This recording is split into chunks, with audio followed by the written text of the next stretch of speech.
Hi, this is Dr. Pedro Ramirez, Editor-in-Chief of the International Journal of Gynecological Cancer. And today I have the great pleasure of having on the podcast Dr. Paula Mateo and Dr. Behrouz Zand. They're both here in the Division of Gynecologic Oncology in the Department of Obstetrics and Gynecology at Houston Methodist Hospital here in Houston, Texas. And the topic of this discussion is going to be a really interesting review titled Evaluating the Oncologic Impact of Statin Use in Gynecologic Cancers, a critical review of preclinical and clinical evidence. Paula, Behrouz, welcome to the podcast. Thank you for taking the time to discuss this really, again, very interesting topic in gynecologic cancers today.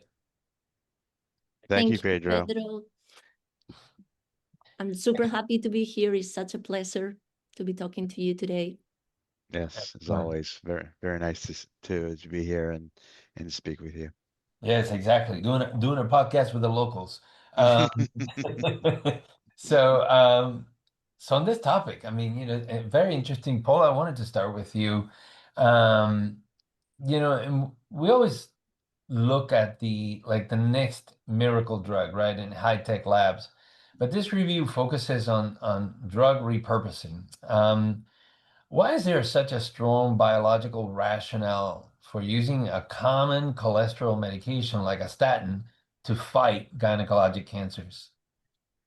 Well, repurposing well-tolerated drugs with established safety profiles represent an attractive strategy to accelerate therapeutic innovation, and statins inhibit the mevalonate pathway, which is a critical regulator of cell membrane integrity, proliferation, angiogenesis, and immune evasion. In vitro, these effects translate into reduced tumor cell proliferation and metastases, also apoptosis, reversal of chemoresistance, and also immune modulation. So, Behrouz, turning to you now, Yeah, what does the literature tell us about the utility of statins in multiple other cancer types? Not familiar with how this is being used in other disease sites. And then also, why did you decide to perform this review at this time? What sparked your interest? sure. Yeah, I mean, I think, first is that the reason really why we're having this conversation, and it kind of goes back to a seminal paper back in 2012. Paper was published in the New England Journal of Medicine. It was a paper by Nielsen and colleagues out of Copenhagen. They did something that really no one has done before. They took an entire Danish cancer registry, every adult diagnosed with cancer over a 12-year period. They really asked one question: did it being on a statin at the time of diagnosis change your survival? So looking at 296,000 patients, they found 15% reduction in cancer-related mortality. And this was consistent across 13 cancer types, including our own cancers like endometrial, ovarian, and cervical cancer.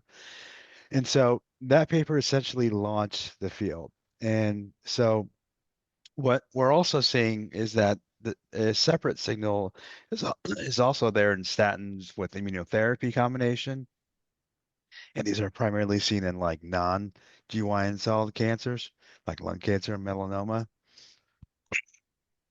And then there's a recent meta-analysis of tens of thousands of patients have shown that taking statins, concurrently with immune checkpoint inhibitors can reduce the risk of death.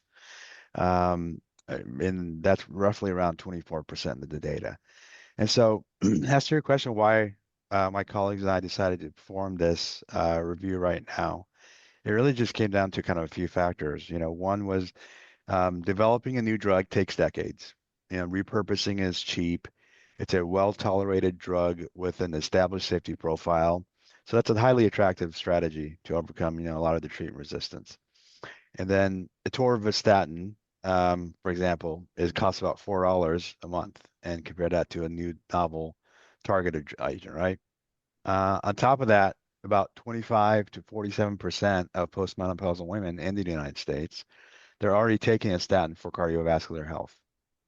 And so, because that demographic overlaps perfectly, excuse me, with the primary demographic for endometrial and ovarian cancers, a huge proportion of our patients are already exposed to this drug, and that makes the question both kind of clinically relevant and methodologically tractable. We have a natural comparison population sitting in our clinics. But I think really the most immediate catalyst was data on PARP inhibitors. We found pretty exciting. There was post-hoc analysis of the PRIMA trial that revealed a striking signal between statins and niraparib. Patients taking niraparib that were on a statin saw their median progression-free survival actually triple from 6 months to 18.2 months in this post-hoc analysis. And that's, to me, that's a kind of signal you can't ignore. But at this critical point, we wanted to highlight in the review that the current observational literature on statins is really plagued by a lot of serious methodological flaws. There's immortal time bias, confounding by indication, healthy user bias, so on, and really the absence of normal cholesterol controls. And so that gap was our review that we were trying to close. And so that was the reason why we kind of undertook this review. Okay, so I'll turn to Paula for the next several questions, and I'll start with this one. Getting into the actual study, the review here, can you share with us your search strategy and the study selection for this project? Yeah, absolutely.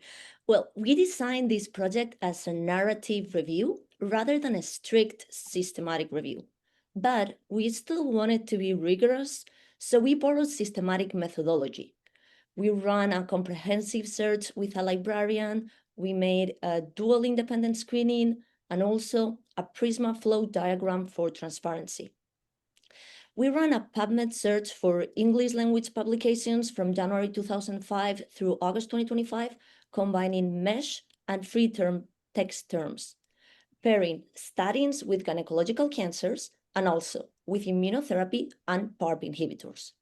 That initial search gave us 301 articles. For selection, we used Covidence. 3 of us did the screening. Every title and abstract was screened by 2 of us. And if there was any disagreement, a third stepped in, and we resolved it by consensus. That brought us down to 85 articles for full text review. We included clinical studies in patients with confirmed gynecologic malignancies where statins were evaluated alone or with immunotherapy or PARP inhibitors, and where survival outcomes were reported. We excluded prevention studies, case reports, abstracts, all of that.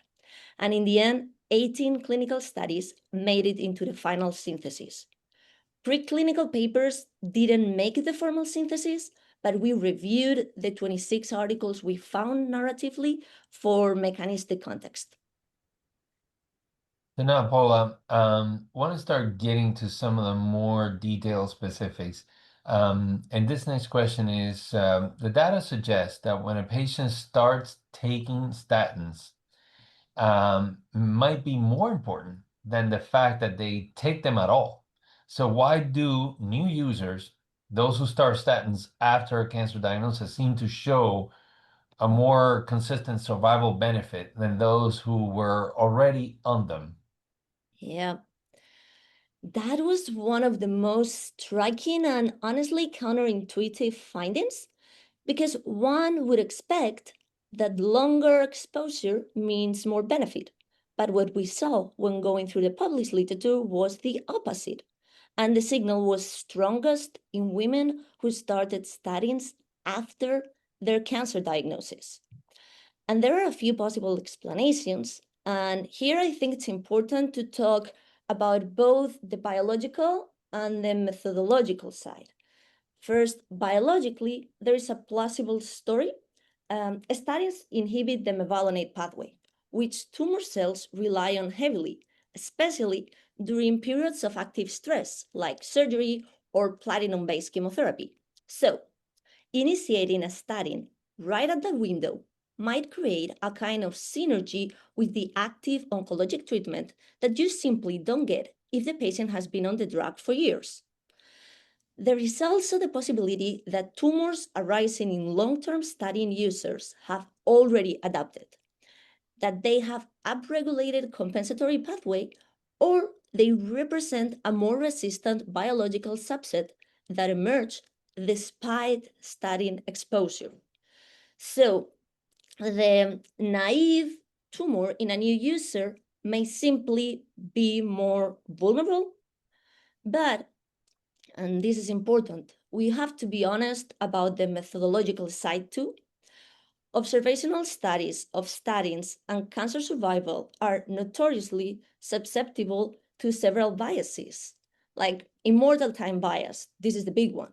A patient has to survive long enough to even start a statin after diagnosis.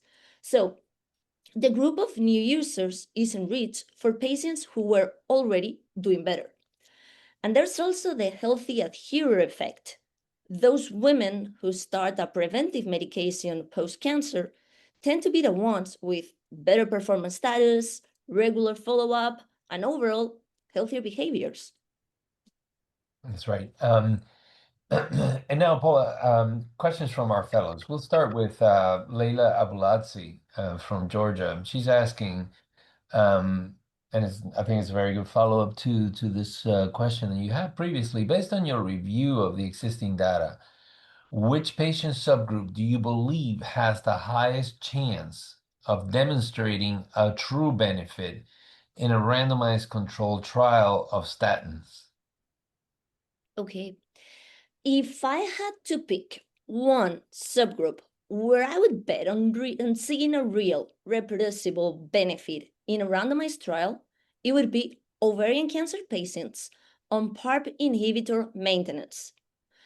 When we looked at the data, women who were on a statin while receiving niraparib did substantially better than those on niraparib alone.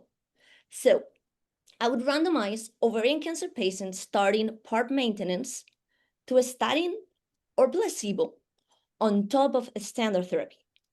The existing signal that Dr. Zand just mentioned from a post hoc analysis is large. And from a translational standpoint, is almost ideal. I mean, statins are cheap, they're safe, off patent, and we already know how to use them. So it'd be a high impact, low cost question. And I think that this is exactly the kind of trial that could move the field forward. Excellent. So as a follow-up to that, and then you also mentioned PARPs previously, Behrouz, I'll turn to you. And this question comes from Giuseppe Parisi from Policlinico Gemelli. He's asking, one of the most striking findings mentioned is the potential potent synergy between statins and PARP inhibitors in ovarian cancer, with one study showing a jump in median progression-free survival from 6 to 18 months. How exactly might a statin prime a tumor to be more vulnerable to these targeted treatments? Yeah, that's exactly right. I mean, that jump from 6 to 18.2 months in PFS and Prima is exactly what, caught our attention too. And I think here's the part that makes it really compelling. There's now published a mechanistic explanation that maps onto the clinical signal. And it really starts on how cancer cells feed themselves. So ovarian cancer cells are metabolically greedy, and one of the things they're greediest for is cholesterol. They upregulate their entire cholesterol and lipid machinery. They need cholesterol to build cell membranes for, like rapid proliferation. They use lipid metabolites as fuel. And also, cancer metabolism actually helps tumors evade the immune system by inducing T cell exhaustion in the tumor microenvironment. The pathway they depend on is, like Paula was mentioning, is the mevalonate pathway, and sitting right at the top of it is the rate-limiting enzyme HMG-CoA reductase. And this is exactly what statins block. So when you give a patient a statin, you're not just lowering their LDL, you're cutting off the tumor supply line at the source. The cell can't make cholesterol, it can't make the downstream lipid building blocks it needs. It goes into metabolic stress, proliferation slows down, and many of the cells actually trigger apoptosis. And now, really here's what I find the neuropathy piece getting really interesting. There's a 2024 paper that was done by Rutkowska and colleagues from GSK. They did a deep molecular characterization of all the PARP inhibitors, and they found that something that was unexpected. So niraparib has a unique off-target effect that other PARP inhibitors don't have. It can actually bind to and partially inhibit an enzyme called cholesterol synthase, or it's called LSS for short. LSS sits further downstream in the same cholesterol pathway. So niraparib is already disrupting cholesterol machinery on its own, separate from the DNA repair effect that we know about. And in that paper, there was an elegant proof. What the researchers did in that paper, they took a different PARP inhibitor. In this case, they took olaparib, which doesn't bind LSS, and with this use of a separate LSS inhibitor drug, they essentially recreated what niraparib's activity was. So basically, you have two drugs hitting two targets, reproducing what niraparib does on its own, and that's really the strongest evidence that LSS off-target effect is real and clinically relevant as an unexpected mechanism with niraparib. So when you put this all together, the statins shut down cholesterol at the very top of the pathway with the HMG-CoA reductase. Niraparib partially blocks the same pathway further downstream with LSS, while also doing its DNA repair job. So you get a comprehensive, like multi-point shutdown of tumor cholesterol metabolism. Combine that with a crippled DNA repair, that's really kind of a 1-2 punch on two completely different vulnerabilities at the same time. So that's what we mean by priming. The statins disrupt the metabolic foundation. Niraparib partially blocks the pathway from different angles, and together they create a vulnerability that the DNA damaging stress then exploits. Excellent. Behrouz, thank you for explaining that so clearly. And I think to the younger members of this audience, that makes for an excellent board question. So this is a great opportunity for those taking the boards to listen to how do statins potentiate the PARP inhibitor. So Paula, I'll turn to you. This question from Alvin Matthew, and you kind of alluded to this, but wondering if you could expand on it. His question is, while the study mentions a 10 to 25% improvement in overall survival across various cohorts, the authors are very careful not to claim that statins cause this.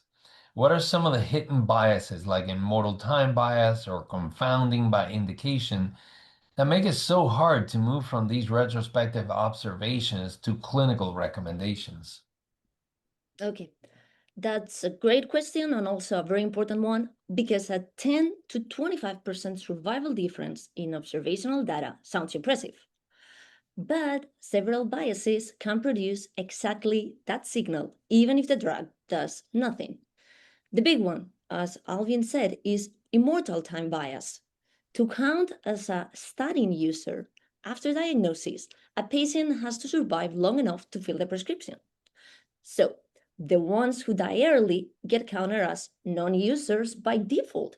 So, you might be comparing survivors or patients that are going to be doing better to everyone else. Then, there's also confounding by indication and the healthy adherer effect.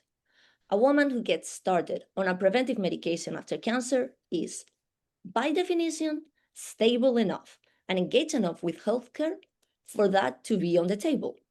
That's a marker of being a well patient independent of the drug.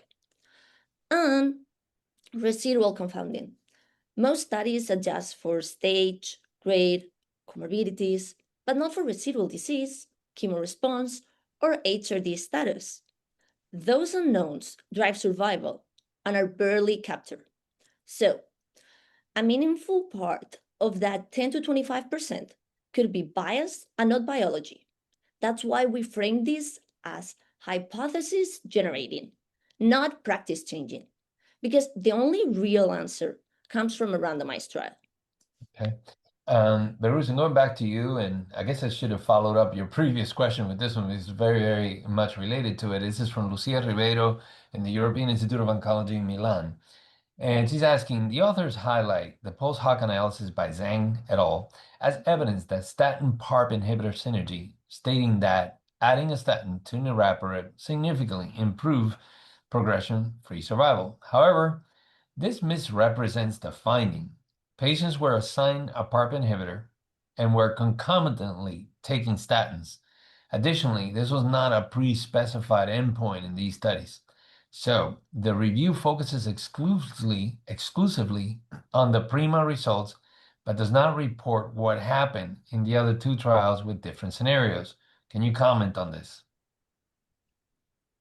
Yeah, I mean, I think that's a very fair critique, and yeah, I want to talk about it directly because it really gets to the methodological point that really matters, and Lucia is right on a couple of counts. The phrase "adding a statin to niraparib" was imprecise. Patients in Prima, Nova, and Quadra weren't randomized to statins; they were already on them, almost entirely for cardiovascular reasons, and they happened to also be in the trial. So when we say adding a statin, what we technically mean is that there's concomitant statin use was associated with improved PFS in patients receiving niraparib. Now the signal is real, but the framing has to reflect that this was an observational signal embedded in a randomized trial, not a randomized trial comparing statins versus no statin. We don't have that in GYN oncology. And this was absolutely not a pre-specified endpoint. Zhang and colleagues in their paper were actually transparent about this. Their paper describes the analysis as strictly exploratory, and they acknowledge that the interaction test has, somewhat of a low statistical power. So this was more of a hypothesis generating finding, not a confirmatory one. So bottom line is, this paper was a signal, not a conclusion. Now, on the point about review of focusing too heavily on the Prima result, I want to kind of push back a bit on that because I think the full story across all three trials is actually more nuanced. In Prima, the first line maintenance setting, the niraparib statin interaction was statistically significant. We had a hazard ratio of 0.49. Like I said, PFS that was triple. That's really the centerpiece finding, and that's what really caught our attention. In Quadra, the late lines single arm, no placebo trial, patients on niraparib plus a statin had a median PFS of 4.6 months versus 3.5 months for niraparib alone. That hazard ratio was 0.75, p-value was significant. So directionally consistent with Prima. But because there was no placebo arm, they couldn't do a formal interaction test. And that's just the study design limitation. This means a negative finding. In Nova, this was actually a second line maintenance study. The interaction wasn't significant. That's correct. And the niraparib and statin group and the niraparib alone group perform similarly. And this is the trial that Lucia is right to flag. But I think the important context is the sample size. Nova had only 23 patients in the placebo and statin arm. And Zhang and colleagues actually in the paper explicitly say that Nova was underpowered to detect the interaction. So they suggest that Nova finding may be a chance result driven by a very small subgroup, not evidence of absent synergy. So really, when you put this all together, one large trial with significant interaction, one trial with directional support with no placebo, and one underpowered trial that was inconclusive, that's not really a contradiction. That's just a signal across, three data sets of varying statistical power. Excellent. Of course, now we'll turn to a word that seems to come up in every single podcast, immunotherapy. So, Paula, Beate Sarta from Latvia is asking, well, the most solid clinical data for statins and immunotherapy currently comes from non-gynecologic cancers like lung cancer and melanoma. The biological rationale is fascinating. How could a drug that lowers cholesterol actually reshape the tumor microenvironment to prevent T cell exhaustion and help the immune system recognize cancer more effectively? Okay. This is a good thing to point out because the connection between cholesterol metabolism and tumor immunity is more direct than people often realize. The tumor microenvironment is metabolically abnormal with disrupted cholesterol and lipid pathways that actively help the tumor evade the immune system. Tumor cells essentially exploit cholesterol metabolism to create an environment where T cells become exhausted and lose their ability to attack. Statins intervene right at the heart of that pathway. By inhibiting cholesterol biosynthesis, they don't just lower systemic lipids, they reshape the metabolic landscape inside the tumor itself. And there's preclinical evidence that this reshaping prevents and even reverses T cell exhaustion. So, T cells that were functionally silenced by the tumor regain their effect or their function. So, you could say that statins address the metabolic side and immunotherapy addresses the signaling side. So, both mechanisms are complementary rather than redundant. Excellent. This question comes from Naya Seminario in Vallebron in Barcelona. She's asking, in ovarian and endometrial cancers, the benefits of statins don't seem to be universal across all cell types.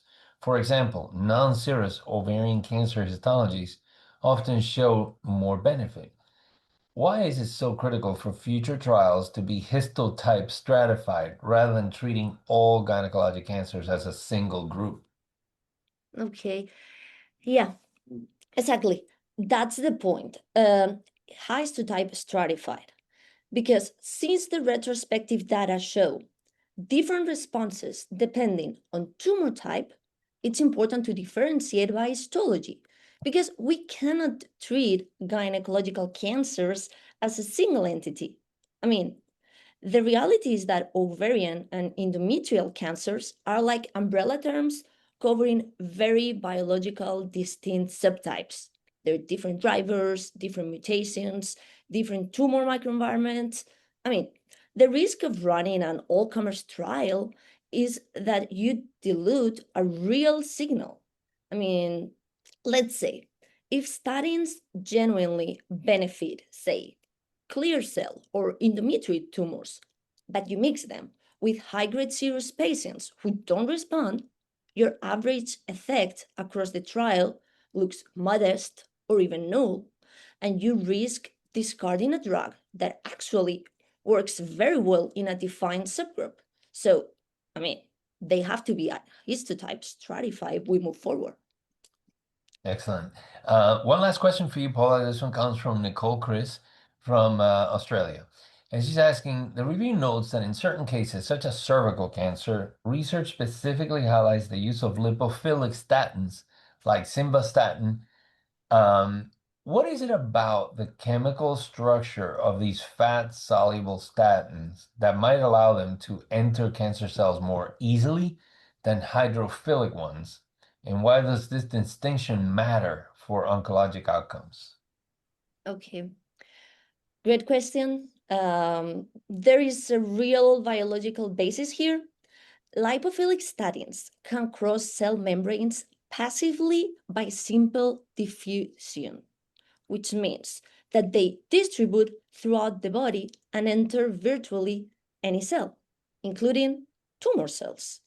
But hydrophilic statins can't do that. They need active transporters, which are mainly expressed in liver cells. So, lipophilic statins reach extrahepatic tissues much more efficiently.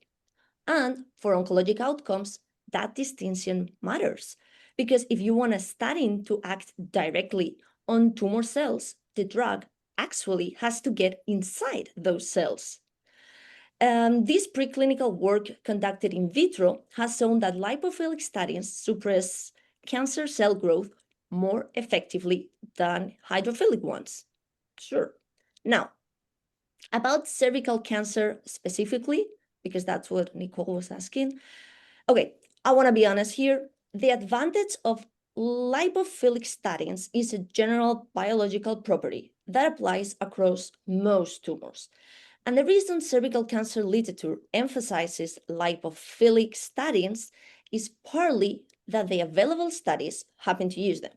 In our case, we could only find one cervical cancer study with just 76 patients, and it used lipophilic statins. So I'd be cautious about over-interpreting the cervical signal as a lipophilic specific effect. I mean, what we really need is more data. The cervical evidence base is genuinely thin, and any conclusion drawn from a single small cohort has to be treated as preliminary. Excellent. So, Behrouz, I'll turn to you, and these next two questions are somewhat similar, so I'll combine them. These questions relate to the fact that there's a clear disconnect mentioned between the promising preclinical biological evidence and the lack of rigorous prospective clinical trials. Considering that statins are off patent and low cost, what are the primary obstacles preventing the medical community from launching the quote high impact randomized trials needed to move this from a retrospective observation to a standard of care? And along with that, what will be the most important design elements for this prospective trial? Yeah, I mean that's really the question, that isn't it? And it's kind of get to the heart of it. We have all this, decades of preclinical data. When you tally up all the observational cohorts, you have over 400,000 patients kind of pointing in the same direction. Mechanistic synergy story that specifically with, what we discussed with niraparib. Statins are a drug class that's cheap, generic, well tolerated, already sitting in millions of medicine cabinets around the world, and yet no prospective randomized trial in GYN oncology. So why is that? I think the biggest obstacle is that there is no commercial sponsor. Statins are off patent. A torvastatin costs about $4 a month. No pharmaceutical company stands to profit from proving statins improve cancer survival, because the moment you prove it, every generic manufacturer benefits equally.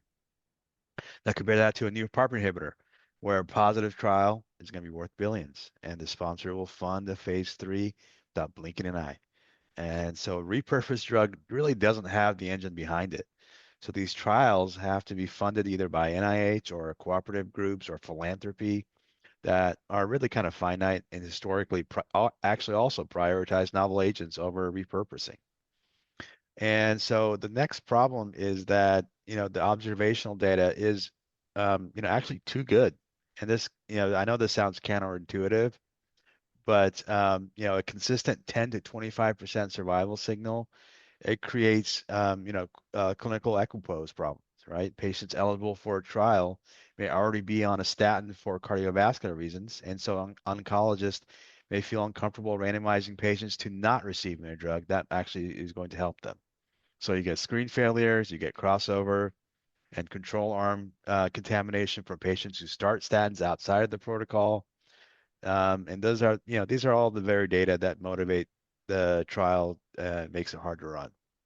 And there's also the fact that trial design is generally really hard. Every design pillar that needs to go into a statin trial, so you need new user enrollments, you need statin standardization, you need histological stratification, you need combination strategies. These are all the methodologically correct things to do, but each one narrows the eligible population. So by the time you layer all these restrictions, you need a multi-site, perhaps even international coordination just to power the primary endpoint. And that gets expensive, that's slow, and it's hard to sell a study section choosing between, a generic repurposing study and a novel targeted agent. And, and finally, I think there's a lot of institutional and regulatory inertia as well. Drug repurposing has historically been kind of a second-class research priority. FDA pathways are really built around new molecular entities. Academic promotions, if you look at them, are really about novel discoveries, not proving that an existing drug has a new one. Cooperative group trials are very limited and competitive. So even when a clean design and a real signal comes to them to get funded and approved, it's a multi-year uphill battle. And most academic careers don't have time for that, right?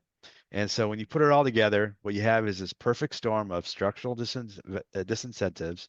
The system isn't built for cheap drugs that work. It's built for expensive drugs that might work. But I don't think it's unsolvable. I think really investigator initiated trials either through cooperative groups, can run repurposing studies that pharma won't touch. You can do what's called target trial emulation using real world data that can generate, causal estimates that may justify, a really big, expensive prospective trial. You can also look into like philanthropy. Foundations on women's cancers have actually specifically called out that drug repurposing should be a priority. Mm. So, the work's happening. It's slower than it should be, and until that changes, really our patients in our clinics today, they're the ones who are going to benefit from a very cheap drug, but they're the ones paying the cost of that delay. Yeah, well put. So, as you know, as the last question in our podcast, we have a question from AI after AI interpreted and reviewed your study, and nothing like AI to bring a reality check. That's The right. question from AI is, given that nearly all included clinical evidence is observational and prone to immortal time bias, confounding by indication, and heterogeneous exposure definitions, how confident can you be that reported survival benefit of 10 to 25% really reflects a true biological effect rather than systematic bias? Yeah, yeah. No, I think this is actually a very good question. Um, and I want to underscore why we have to be careful here because I don't want anyone listening to walk away thinking this case is closed. Let's give statins to all my patients that have cancer. That's not what we're here to discuss. It really isn't. Really, doing this review kind of focused us to confront something really uncomfortable. The observational signal seems to be real and consistent across hundreds of thousands of patients. But the more carefully you read the methodology, the more you realize how much of that 10 to 25% could be confounding rather than true biology. Yeah, it's kind of humbling, right? And the reason it really is something, epidemiologists call confounding by indication, right? Patients who take statins, and Paula kind of touched on this as well, are different from patients who don't. They're different in weight and age, baseline cardiovascular health, medication adherence, socioeconomic status even. So when we see a survival benefit in observational data, we generally cannot tell, is this the statin or is this everything else that comes along with being a statin user, right? Mm. And the most striking illustration from this actually comes back from the PRIMA trial. So when you look at the PRIMA post hoc analysis, patients on the placebo arm who happened to be on a statin actually had worse progression-free survival than the placebo patients who weren't. And that hazard ratio was like 1.59. We're like, what the heck? And so we're looking at like a protective drug that actually looks harmful on this post hoc analysis when a patient on a placebo niraparib was on a statin, right? And so I don't think that can be a real biological effect. I think that's a confounding that's screaming kind of through the data. Um, and then there's the part that the field doesn't really talk about enough, right? If you look at the randomized evidence and in non-GYN cancers, there's been a few non-GYN cancer randomized trials with statins, and those have been null. Um, the you know the ACC AHA dyslipidemia guidelines explicitly don't recommend statins for anti-cancer effects. So we have really this remarkable disconnect. We have 400,000 patients with observational cohorts pointing to a 10 to 25% benefit. We have about now 2,000 patients in non-GYN oncology randomized trials that have yet to show benefit of a statin. But we can, for lack of a time here, those trials were not very well set, and there was a lot of issues with how those trials were actually set up. So we can get into that. It's a whole probably separate podcast. But my honest read is that the true biologic effect, if it exists, it's almost certainly smaller than the observational data suggests. Probably closer to 0 than to 25% is probably where the real number lives. And honestly, as any reasonable researcher could look at this and conclude, well, the question is essentially answered, right? The effect is probably going to be smaller 0. The field has limited resources. They're better spent elsewhere. And I think that's a defensible position. But where land is slightly different. I think not because I'm really optimistic about statins, but because I think the niraparib and statin combination is narrower than do statins work in cancer. I think the prima effect size isn't a 10% benefit. It was a tripling of PFS. So even if significant fraction is confounding, that residual could still be substantial on using a cheap drug. And the Rutkowsko, mechanism study gave us a coherent reason why niraparib and statins work. But that's a question, not really a conclusion. And the way to answer it isn't, really to jump straight to a $20 million prospective trial today. I think really the most efficient next step is to do, probably something like a target trial emulation using real world data with, very rigorous new methodology. If that infrastructure isn't set there, then do an investigative initiated trial using statin with niraparib. And that can really be kind of the path forward with statins and PARP inhibitors. Excellent. So thank you both so much for this very enlightening conversation and engaging and again, I mean, always an opportunity to learn on new strategies for treatment of gynecologic cancers, and I really do hope to see more coming about this particular topic. So I want to thank you both again for your time, for accepting the invitation to speak with us about this very important topic and for submitting the review to our journal. So thank you. Thank you, Pedro. It was a Thank pleasure. you. Thank you very much.